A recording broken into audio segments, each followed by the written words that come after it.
Om Namo Bhagavate Vasudevaya. Om Namo Bhagavate Vasudevaya. Om Namo Bhagavate Vasudevaya.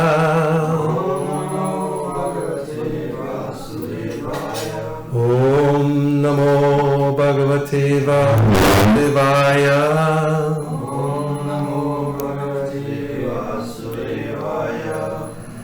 Okay, so we are reading from Srimad Bhagavatam, 4th canto, chapter 24, chanting the song sung by Lord Shiva, text 31, translation purport by His Divine Grace, A.C. Bhaktivedanta Swami Prabhupada. Idam viviktam japavyam Pavitram Mangalam Param Nishreyasakaram Chapi Shruyatam Tatvadami Vaha Idam This Viviktam Very particular Japtavyam, always to be chanted. Pavitram, very pure. Mangalam, auspicious. Param, transcendental. Nishreyasakaram, very beneficial. Cha, also. Api, certainly. Shruyatam, please hear. Tat, that. Vadami, I am speaking. Vaha, unto you. So this is Shiva speaking to the Prachetas. And he says, now I shall chant one mantra which is not only transcendental, pure and auspicious, but is the best prayer for anyone who is aspiring to attain the ultimate goal of life. When I chant this mantra, please hear it carefully and attentively. Purport. The word viviktam is very significant. No one should think of the prayers recited by Lord Shiva as being sectarian. Rather, they are very confidential, so much so that anyone desiring the ultimate prosperity or auspicious goal of life must take the instructions of Lord Shiva and pray to and glorify the Supreme Personality of Godhead as Lord Shiva himself did. Important instruction. Idam viviktam japavyam pavitram mangalam param nishreyasa karam chapi shruyatam tat vadami vaha. Now I shall chant one mantra which is not only transcendental, pure and auspicious, but is the best prayer for anyone who is aspiring to attain the ultimate goal of life. When I chant this mantra, please hear it carefully and attentively.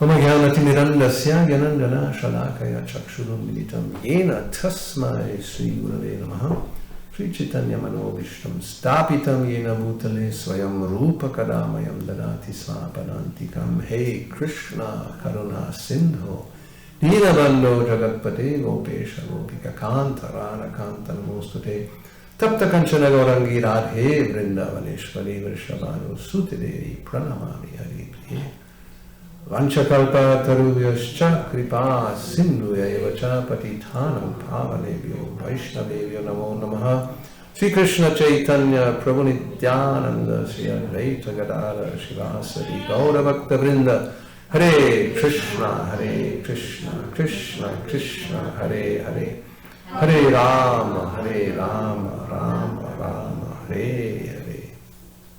So prayer is one of the processes of devotional service, right? Shravanam, Kirtanam, Vishnu, Smaranam, Vandanam, right? And that's Vandanam, Vandeham, Vande. I came with a flight, it's called Vande Bharat. That means, no, I offer my homage, my obeisance to India. Haribol. This is not exactly what Shiva is recommending. This is not Nishreyasa. Here it says, anyone who desires ultimate prosperity or the auspicious goal of life, not India, Jai Hind. No?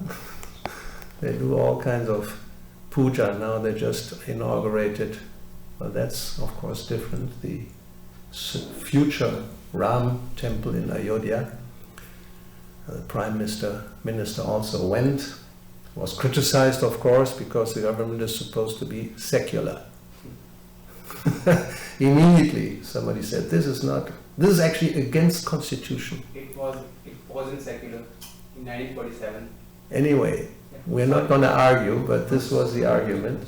Government today is not supposed to support or favor any type of religion.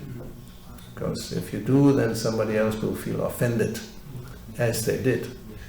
Anyway, so Vande Bharat is not the idea to offer our prayers to our country. This has been criticized already in Srimad Bhagavatam as Bauma Ijadi.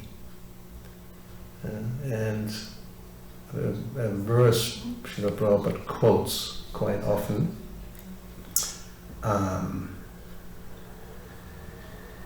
What is it?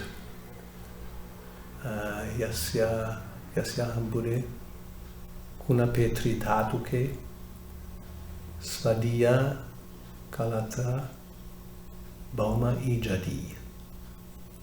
So those who, and then at the end is Saeva Gokara. Whoever does these things, he's like an ass or a cow, like an animal. Somebody who, first of all, thinks that the kunape tridhatuke, the body made of these three elements, kapavita and vayu, right? That is me. And who thinks Bauma Ijadi, that the earth where I have taken birth, my homeland, is worshipable. It's very strong. America, great. Vande Bharat. Deutschland, über alles. We in Russia, what do they say? Mother Russia, no? It's not la madre, no? Matroschka. Nicht Matroschka. Mutter, das Mutterland. Wir haben Vaterland und in Spanisch ist auch Madre Patria. No, das ist das Mutterland. So, das ist nicht das, was Shiva empfiehlt. Therefore, Prabhupada says no one should think that the prayers recited by Lord Shiva are sectarian.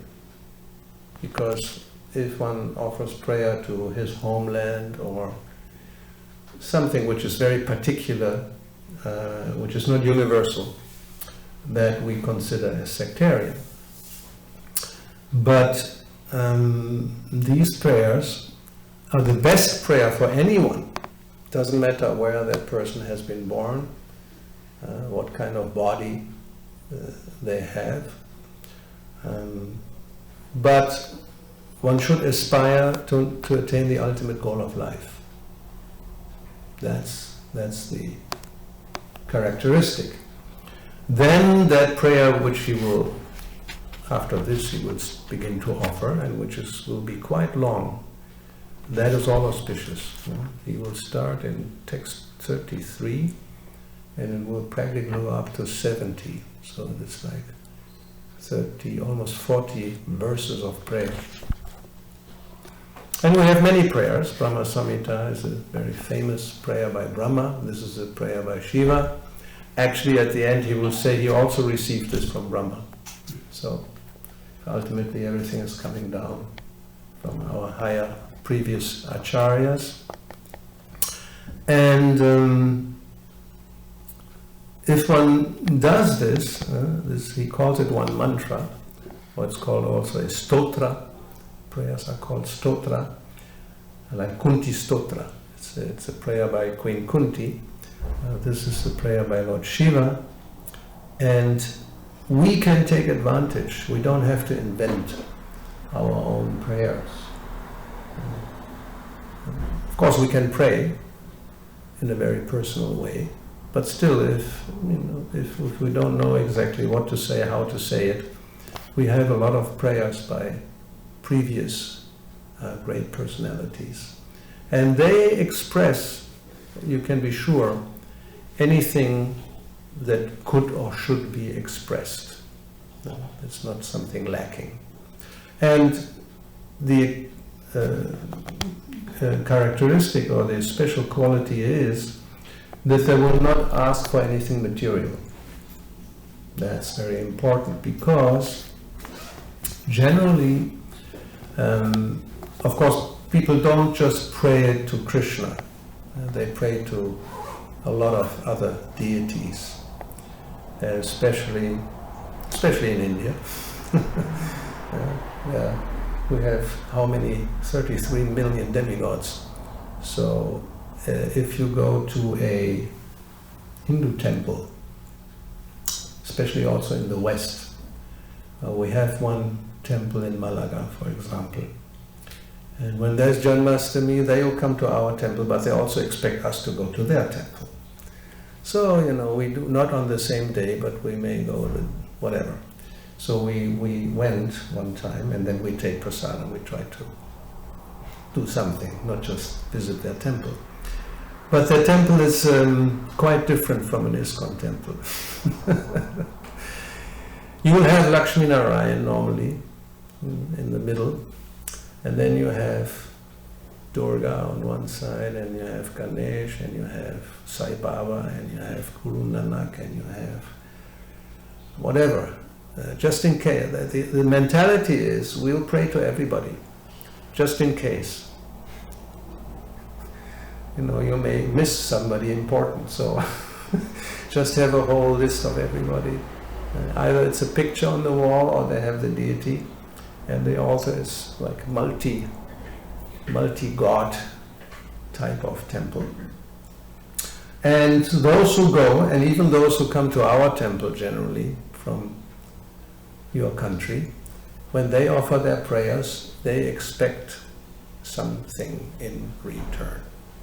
Isn't it? Yes. What's in return?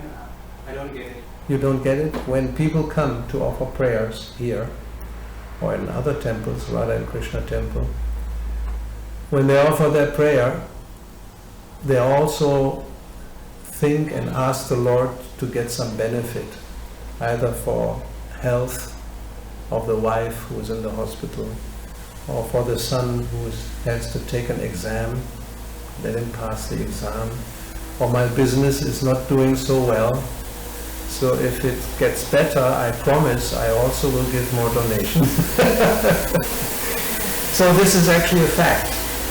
I mean, it's not my imagination, because practical experience many years ago, while I was the president of that temple, then actually in Janmashtami it was, one of the regular visitors came from India, and he gave me 100 euros, which is really outstanding. I mean, this is a lot of, he gave it to me personally. So then I really said, thank you so much. I really appreciated it. But then he said, I know Thakurji, he will give me back many, many times. So he was honest, he said, yes, I'm giving this 100 euros, but I'm expecting to get at least 1,000 in return. Minimum. Huh? So this is generally the mentality. Srila Prabhupada, he always refers to people in Bengal who go to Devi, to Durga, and they're asking this Devi, that Devi, so many things they want. And because she's the mother, so the child goes to the mother to ask for so many things, and then the mother will give. And that's the relationship. We go just for begging, for asking something. And as Prabhupada points out, actually Christian mentality is a little bit like that. The official prayer is, please give us our daily bread. It's, please, I want to eat. And you are the one who has all the bread, so give us our daily bread. So Prabhupada says, that's good, it's better than not asking. At least we appreciate there's somebody else who has the power over the bread, and we should ask for it. But better than that is, if you take the position of the Father and Krishna is coming to you, please give me my daily bread. More or less. Huh? Or Mother Yashoda will think, if I don't feed Krishna, if I don't take care of him, he will die. That's a higher consciousness than going, please give me this, please give me that. So generally, therefore, devotees, they don't offer prayers with any material motive. That is an important part of our philosophy. We should not pray to the Lord for any material benefit. And that sometimes becomes a little difficult, let's say. Just, for example, if the devotee becomes ill, sick, then what should we pray to the Lord for him getting or her getting better? Good question. If you so desire, if you so like, then... That's right, because we asked Prabhupada when he became ill, which is like a little bit later, around this time actually, end of 76, beginning of 77. When he became more ill, that was like, around spring, early summer of 77. Then we requested whether we should pray to Krishna for him to become healthy. I think he probably reacted, no, we shouldn't ask the Lord for anything like that. But because we insisted, of course, he said, okay, you can do this, but you have to put inside, if you so desire. It's not you just start asking, please let Srila Prabhupada become healthy again, or please let this or that person be healthy again. Then you have to introduce, if you so desire, because we really completely depend on the Lord. And also, Prabhupada points out that the devotee does not pray like that, because the Lord knows what the devotee needs. So actually he knows better than us what we need. And sometimes a circumstance like a disease is actually necessary for the devotee to make advancement, whatever. We should actually think like that. Which is not so easy to accept and understand sometimes. But Prabhupada explains this in connection with Bali Maharaj, because he really, when Vamanadeva said that, you're not fulfilling your promise. There's 2 steps, I've taken everything, now where do I put the 3rd step? and then he offered his head. And but he was actually taken prisoner, and so it is explained he was tested by the Lord in a very, Prabhupada explains, in a way that is others may not have survived. He puts it like this. But he said, when Krishna tests us, he also gives the strength to be able to pass the test. So, but the point is that the devotee, from his point of view, whatever happens, even if it's a very difficult circumstance, he accepts it as the mercy of the Lord, which is, as I said, not very easy. Let's say you become diagnosed with terminal cancer, which nowadays is a common affair, and you didn't know anything, and then suddenly you're told you have 6 months more to live. So now what? You're going to fall into depression, which is possible. People become depressed. Now my life is useless. I only have 6 months, but I have plans for 6 years minimum. And now I can't do all these things I wanted to do. No. Actually the devotee will accept something like that as also the mercy of the Lord. And when he offers prayers, he doesn't pray that, oh, please do something, but that the cancer will go away or anything like that. So the point is this: yes, prayers, when they are offered by devotees, they are without any motive. And if there is any prayer, then it should be simply as Lord Chaitanya prayed. Bhavati bhaktya haituki tvayi. Please allow me to offer causeless service without any motive. That's the only genuine prayer.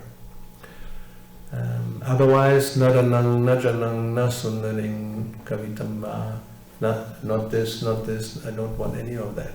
I just want, if you so desire, that I can serve you. That's all.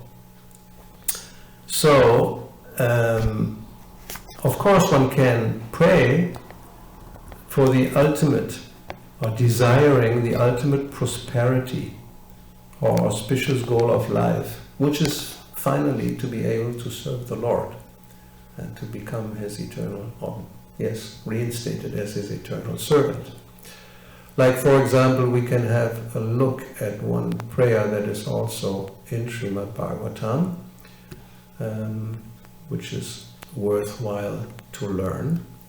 A prayer by Prahlad Maharaj to Nrsimhadev. And there's a whole chapter, if you want to know how to pray. Prahlad Maharaj, after Nrsimhadev was killed, Hiranyakashipu was killed by Nrsimhadev, then Prahlad Maharaj offered him prayers. And again, at the end, when Nrsimhadev offered him a benediction, Prahlad Maharaj he actually refused. He said, oh, don't tempt me, because, I'm born in a family of demons, so my natural inclination is for material enjoyment. So if I get this type of facility, that will not be very good.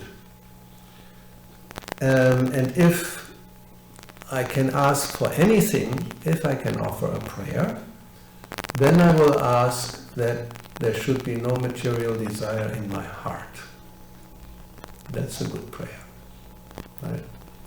So, in the 5th canto, this is 7th canto, so in the 5th canto, where it is described that the residents of Jambudvip offer prayers.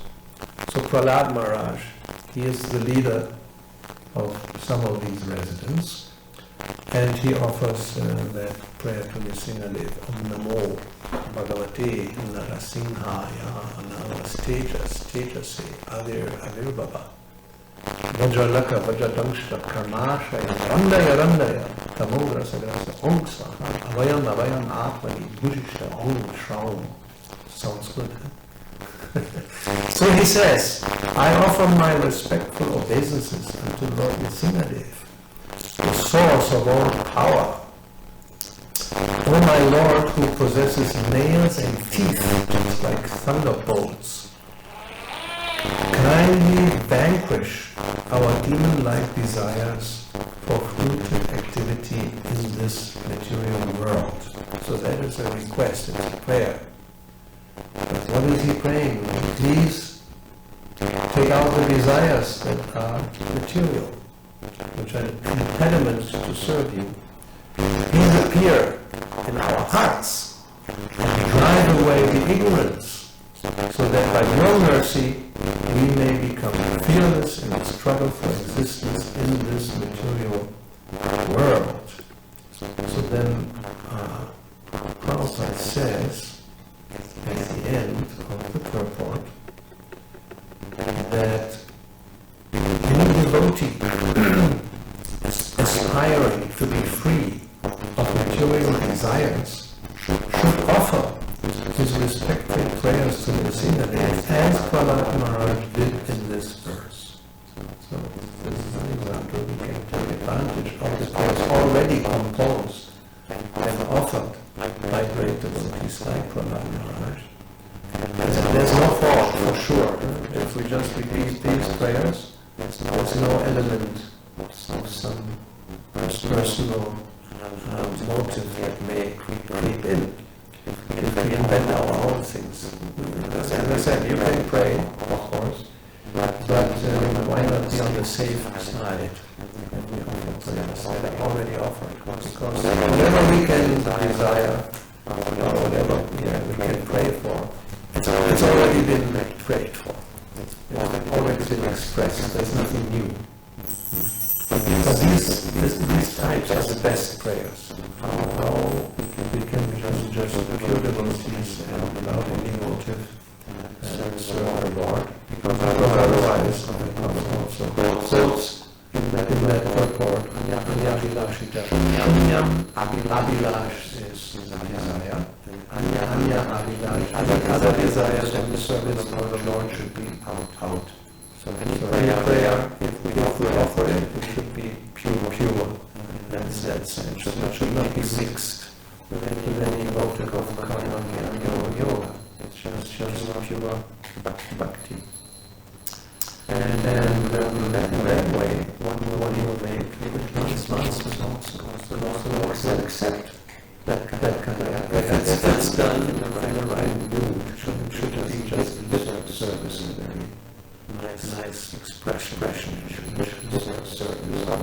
Service. With what? It's just talking. Praying, just be praying. But it's just lip prayer. And that's nothing comes from the heart. It's just and you can even chant like that. Right? Chant like that. So there's so many people who use money become famous. So that kind of chant, that kind of prayer, not good. Not only that, of course, the Lord will accept that kind of prayer, and it's actually instrumental. It's not good at all. And for someone to pray like that. So this is the idea. We should take advantage of prayers already posed by great personalities.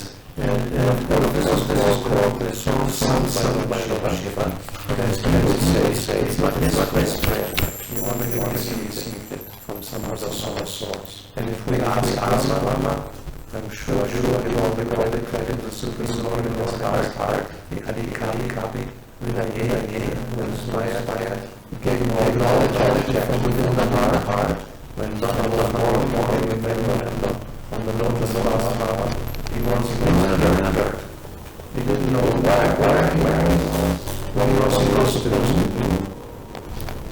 Where am I doing? What's going on? So then the Lord had to tell it. This is your mission. Women, you're the creator here. So he was amazed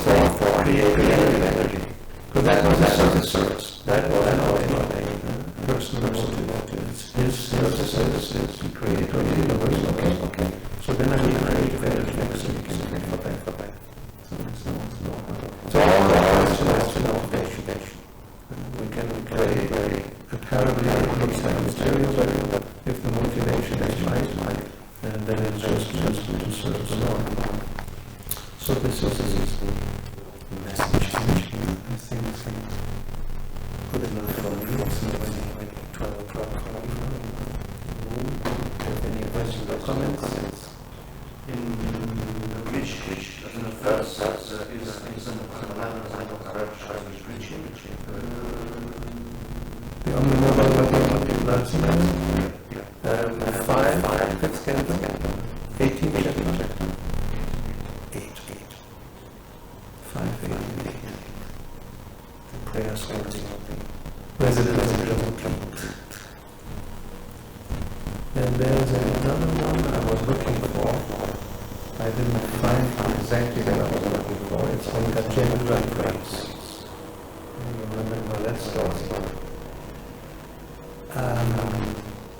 That looks like a material motive because he was in trouble. He was losing the battle with the crocodile, and he was practically killed. And with his trunk, he offered this picture of the lotus flower. He offered this lotus flower, but he actually offered prayers. So, I was looking for, because as far as I remember, Prabhupada explains that Gajendra, because Gajendra was before a demigod, and then he had to take the body of an elephant. But he remembered prayers he had learned before, that's why he could pray. Otherwise an elephant, how can an elephant pray? Right? So he's not an ordinary elephant. But he remembered prayers he had learned in the past. And I remember somewhere, at least Prabhupada says, therefore we should learn some prayers. So then in case, if the situation arises, we will remember the prayer and we can offer the prayer. That's the idea. So, of course we can always chant Hare Krishna, which is the best prayer, but that's the idea, that when we offer prayers, and Shiva offers prayers here, and Brahma offers prayers, and Kunti offers prayers. So offering prayers it's a bona fide process, Vandanam, not Vandabharat, but Vandanam to the Lord. So, it's nice to offer prayers, to recite bona fide prayers. The question is, when you offer prayers, please give me more taste, or please make me whatever is, favorable for devotional service, definitely is an acceptable prayer. That's it's easy. I mean, it's not so difficult to see the difference. If we ask please help my son to pass an exam, or that my business gets better, you may. So then I can later give you more donation. But really, it's a really mixed kind of prayer. But if we pray that, in this prayer of Prahlad Maharaj, he prays for the Lord to take out material desires from his heart, right? So why is that? Because as long as there are material desires, I cannot really offer pure devotional service. It's mixed, it's going to be mixed. So that kind of prayer is good because the ultimate goal is favorable for devotional service. It's not really for my benefit in that sense. I feel mixed about it because it's also, I feel my duty to, for example, overcome my mind or be determined, and then I feel like I'm begging for something that I should provide, that I should show actually. So then you know, then you know. Yes, yeah. Okay. I mean, this reminds me, because we just had Balaram Purnima, Balaram Jayanti, or the appearance of Lord Balaram. So there are, in Chaitanya Shikshamrita, Bhaktivinoda Thakur speaks about the demons that Balaram kills, right? So it is explained in that section that you can pray to Krishna to overcome the demons that Krishna killed. All the demons that are killed, they are all representative of some material tendency, demoniac tendency. They're not just some demon. There's some other, understanding. So then Krishna will do that, but those demons that Balaram kills, the devotee has to make an effort from his own. And therefore I'm saying that because, as you say, actually I should do this. Yes. But alone you also cannot do it. So we need to get the mercy of the Lord to be able to overcome the obstacles. So, Yes. You cannot, on your own it's impossible. We are so insignificant.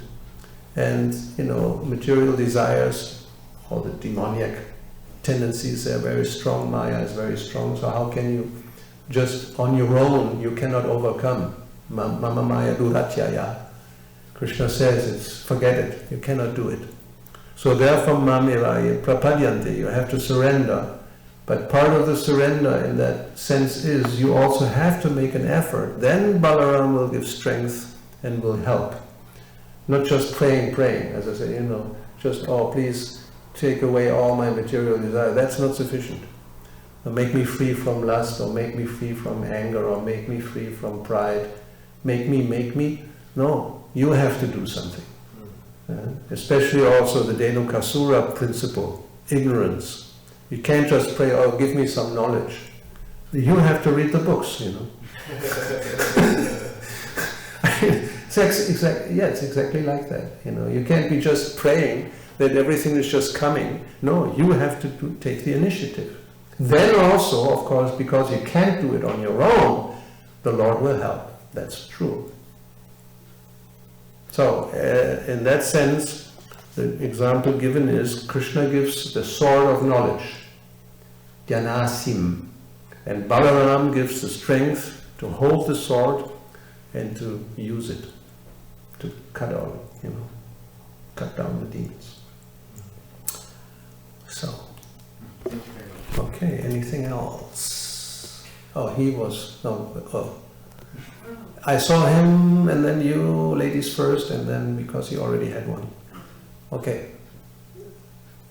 I still didn't really understand the example with Prabhupada that he actually said the best is not to pray for prolonging of any material body, but then at the same time it's the service vehicle, so...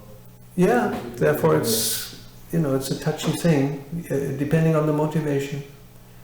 Like let's say, we had this situation now with Bhakti Charu Maharaj, and there were, prayers from all over the world. He himself, if you would have asked, he would have said no, probably, because that's the mood of the devotee. But the others would say, no, we have to, we should. And that's naturally like that. Like we prayed for Prabhupada's recovery also. And he allowed it, because that's the duty also of the disciple. But if you ask the person, they said, well, why should I pray? If Krishna wants, he will take me, and if not, then he will leave me. And that's the mentality. I mean, Prabhupada explains this in the situation of Maharaj Ambarish. Maharaj Ambarish, Durvasa Muni took out this hair, threw it on the ground, and a demon appeared. And Maharaj Ambarish was just standing there, like this. And Prabhupada explains, I think it's in the purport, or at least in the class, that Maharaj Ambarish, he was thinking, okay, if Krishna sends this demon to kill me, let him kill me.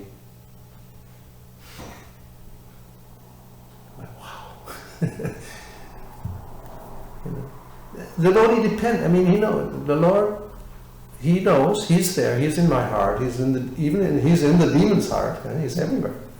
So if He wants, like Prahlad Maharaj, the same thing. Hiranyakashipu made all kinds of arrangements to kill him, not just to give him some slap, to kill him. He told his demon associates, kill him. And they tried, as we know, in different ways. Normally impossible, nobody would even have survived the first attempt, with weapons, not just one demon, a whole bunch all around a small child, with sharp weapons, with an elephant to crush him, throwing him off cliffs in boiling oil, what else? Poison, snakes. And what did Prahlad do? Will he, like the superheroes? One of those, they take out some special weapon and just cut everybody. No, he just was standing there and praying, like Maharaj Ambarish, he just standing there and praying, and Krishna, he make the arrangements. And if not, then the devotee say, okay. I think another example, Prabhupada was talking in Second World War in Calcutta. They were actually bombing Calcutta, because India was with Japan, so some other strange politics. So, and bombs were falling, and Prabhupada said something like this, so Krishna is coming in the form of a bomb, so if he takes me, then we'll go. So, but there's, simultaneously we should try to protect the body.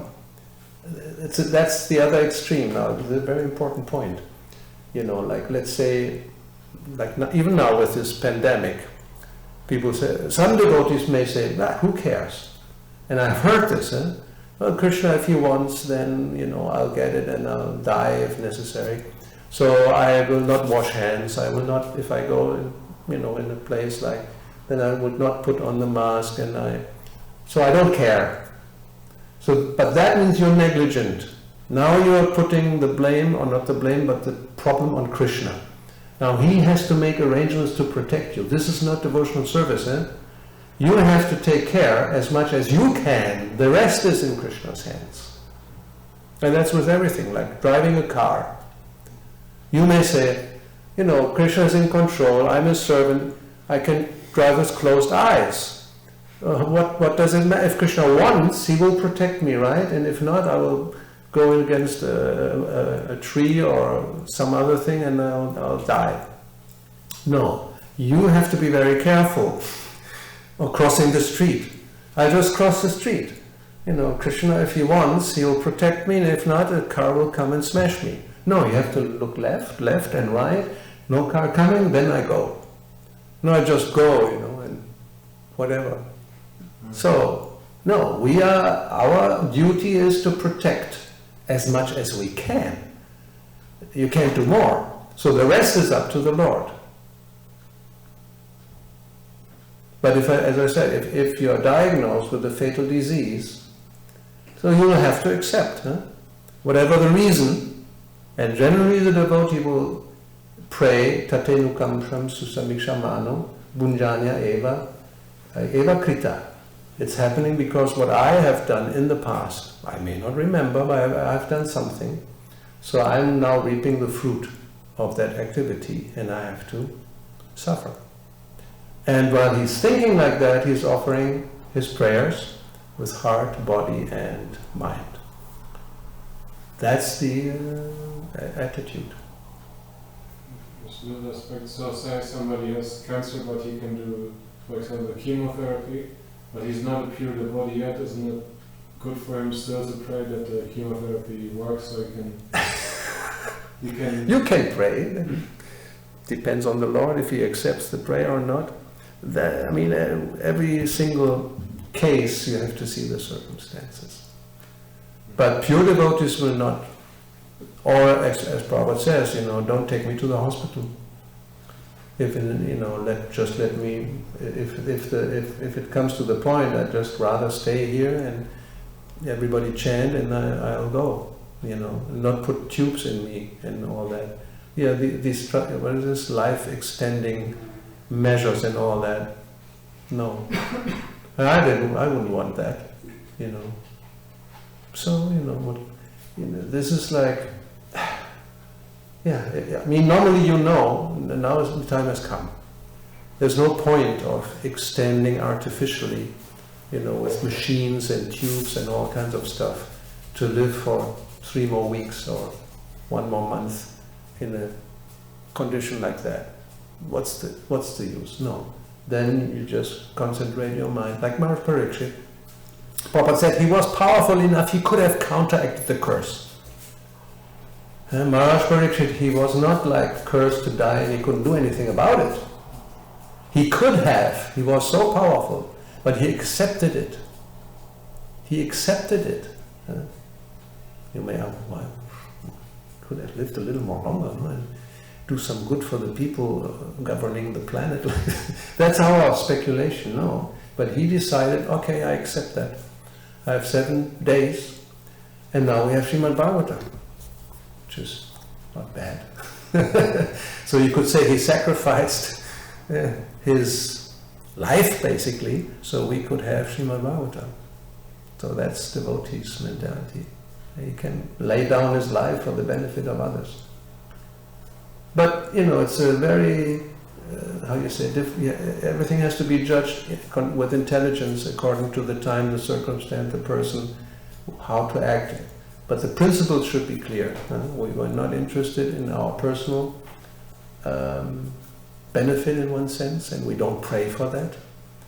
If it's for service, you have to decide, yes, well, you have to take care of the body as much as possible for service, because it's not your body, it's Krishna's body and it's meant for his service, that's true. But there's this line, you know, when one has to let go, because the body will not exist forever. Anyway, use intelligence, that's the only way. Now, you still have? Okay. Mother Dhara. Maybe sometimes prayers or requests can be also dangerous, like you pray something and then it comes out, maybe it gets fulfilled, but in a way that we don't expect. Oh. It puts us in so much trouble. Yes. So Especially the prayer to Nishingadev.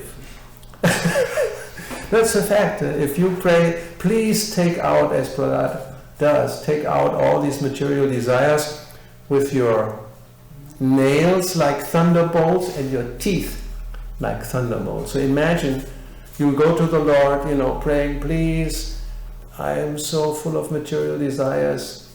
You have these teeth and you have these nails. Here's my heart. Please now go. And he goes.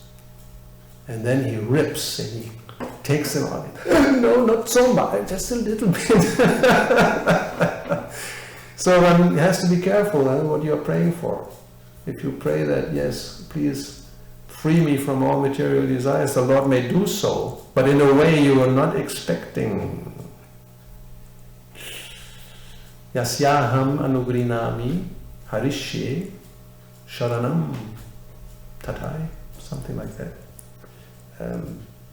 If I favor somebody, I'll take away everything.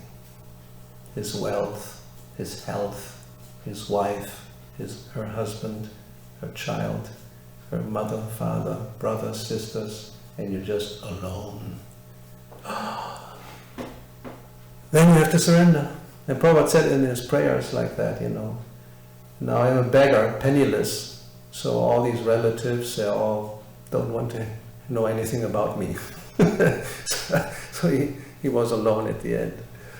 So that may happen if we are very much attached to something, or business. Imagine you're very successful in your business, making millions, and it's not good for your devotional service. So, and if you also pray, please, I want to become a pure devotee, then they're okay, so this is a very difficult situation. You're so successful in your business, you're completely absorbed, and so I'm sorry, I'll have to make it, you know, finished.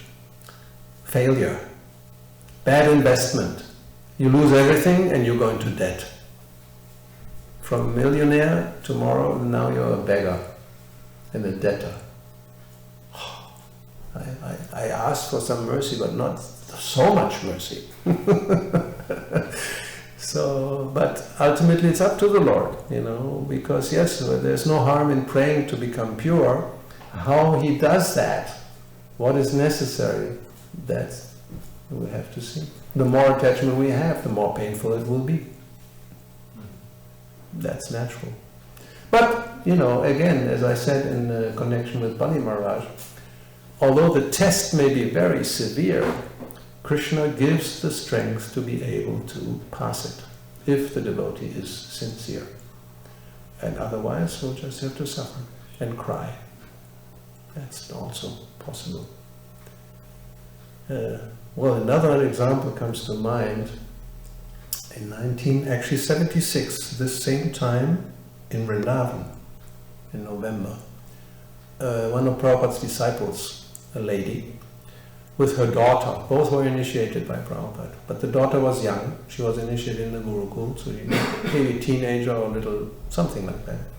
So, yes, fatal, terminal disease, some cancer, something. So they came to Vrindavan so the daughter would die. And they both went to see Prabhupada in his room in Vrindavan and explained the situation. So Prabhupada, again and again, he just said, nobody will live. Nobody will live. He said, so, you may die today or I may die tomorrow, but nobody will live. So what's the message? Get used to the idea we'll have to leave the body maybe today or tomorrow or the day after tomorrow, but it's not going to last, so nobody will live. So if we got too much attached, then you'll suffer. And then the mother will suffer that my daughter, no, she's only maybe 10 or 12 or 14 years old, why does she have to die now? My daughter, oh, my daughter. Well, it's time to go. Another example is the son of Srivas, who died during Kirtan at night. And everybody was lamenting in the house. And Mahaprabhu was doing Kirtan in the courtyard. And Srivas Thakur went to all the ladies and said, shut up! Basically, don't lament. Krishna has taken his servant when he wants. What is the point of lamenting? So that's the vision. But my son, he's so small yet, and he's innocent. That's what people think. Why a child has to die is innocent. Therefore, there's no God.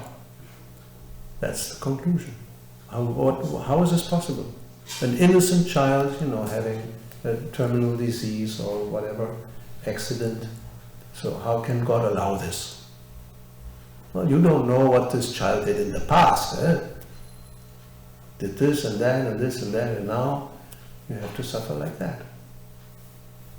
Or sometimes Prabhupada said the child is born because it was an enemy in your past life and you did something to that person. Now he comes as your son just to give you trouble. So we don't know. The Lord knows how things go and what lessons we have to learn. And it all depends on our consciousness, whether we accept it or we are going against it and become resentful and bitter and negative and like that. The devotee, whatever happens, somehow or other he can see Krishna's hand is there. It may be painful, but sometimes the medicine is not sweet. Generally medicines, that's the problem with medicines, they're bitter. If there's some sweet medicine, tell me, we immediately... Nowadays. I just took sweet medicine when I was a child. You are very lucky. But probably it was sugar-coated. Yeah. Sugar-coated, that's the trick. But actually the medicine is bitter. So we had... So do we have... This is the last part. I have to tolerate, I'm a little hungry, but it doesn't matter. Okay. No, go ahead. Okay, thank you so much, because that what you said, it was very important to me that we should do something. So because I have remembered the experience that when I'm talking with some devotees about some important things, like this demoniac political system, and I say that actually we are so unlucky because of the system where we live. So many people just say, but it's in the Kali Yuga, So that's true. So nothing to expect. And then you say, okay, in Kali Yuga, that's true, sure, but it is a statement in Srimad Bhagavatam that we can act against the Kali Yuga and not allowed to go ahead so far. And the second is then yeah, okay, so the karma. This is in the karma. So the people I are know, suffering yeah. because of the karma. That's also true. That's also true. But I don't know, and this is actually so my other question that is not maybe so clear, so strange, but No. how can, yes, I or how can we speak with this on the people with the information that we are still have the choice and we can do something against that, as you has the told. What is this is so difficult for me right now. Well, I mean, but this is life. I mean, you know, a lot of things we will not be able to do anything about it. That's also, we also have to accept that, because people think they can do anything, and somehow or other by science and by their, you know, power of intelligence and scientific advancement, they can control everything. Basically, that's the idea. And they really have this consciousness that we are the ultimate.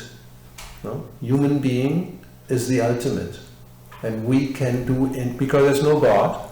So it's just a matter that we may not, as I always say, we may not be there yet, but we're going there.